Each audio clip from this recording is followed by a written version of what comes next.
अस्थायी जटिल बुद्धि की परिभाषा। विवेचना। अस्थायी जटिल बुद्धि वह मानसिकता है जो क्षणिक अनुभवों और इच्छाओं के आधार पर काम करती है। ये व्यक्ति को भौतिक संसार में उलझा देती है, जहां सतही ज्ञान और तात्कालिक सुख की खोज होती है। तर्क। इस बुद्धि का प्रभाव व्यक्ति को असली यथार्थ से दूर ले जाता है, क्योंकि यह उसे अपने आंतरिक स्वरूप की पहचान करने से रोकती है।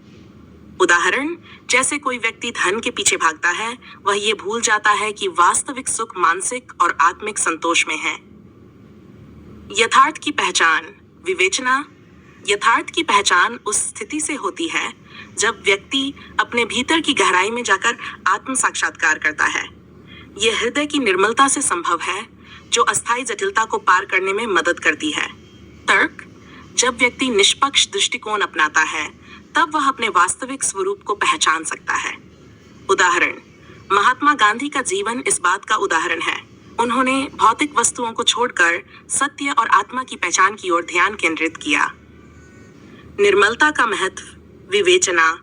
हृदय की निर्मलता यथार्थ की प्राप्ति के लिए आवश्यक है। ये व्यक्ति को अपनी इच्छाओं और भौतिक सुखों के चक्र से बाहर निकालती है। तर्क। निर्मल हृदय के माध्यम से व्यक्ति अपने अस्तित्व की गहराई में जाकर सच्चाई को समझ सकता है। उदाहरण, संत कबीर ने कहा था, माला फेरत जुग भैया, मिला ना हृदय की रैन। इसका अर्थ है कि बाहरी कर्मों से नहीं, बल्कि हृदय की शुद्धता से ही सच्चा ज्ञान प्राप्त होता है। व्यक्तिगत निष्पक्षता। विवेचना। व्यक्तिगत निष्पक्षता का तात्पर्य है कि व्यक्ति अपने पूर्वाग्रहों और इच्छाओं को छोड़कर जीवन को देखे। तर्क। जब व्यक्ति निष्पक्ष दृष्टिकोण से देखता है, तब वह यथार्थ की पहचान कर सकता है। उदाहरण, बुद्ध ने अपने जीवन में सभी भौतिक सुखों को त्याग कर आत्मज्ञान की खोज की, जिससे उन्होंने यथार्थ को पहचाना।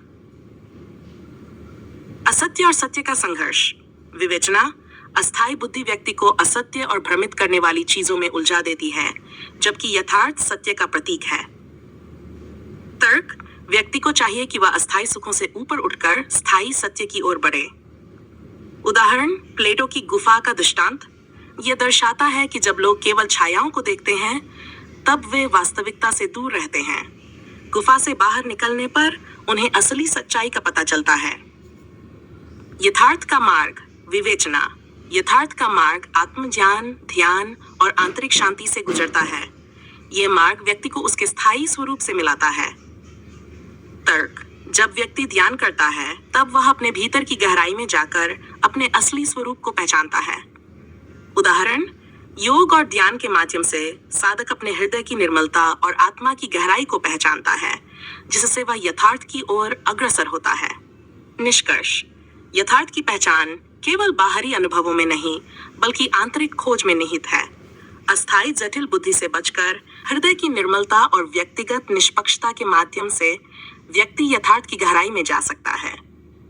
आपके सिद्धांतों और अनुभवों के माध्यम से यह स्पष्ट होता है कि अस्थायी सुखों का पीछा करने के बजाय असली यथार्थ की पहचान ही जीवन का सच्चा उद्देश्य है।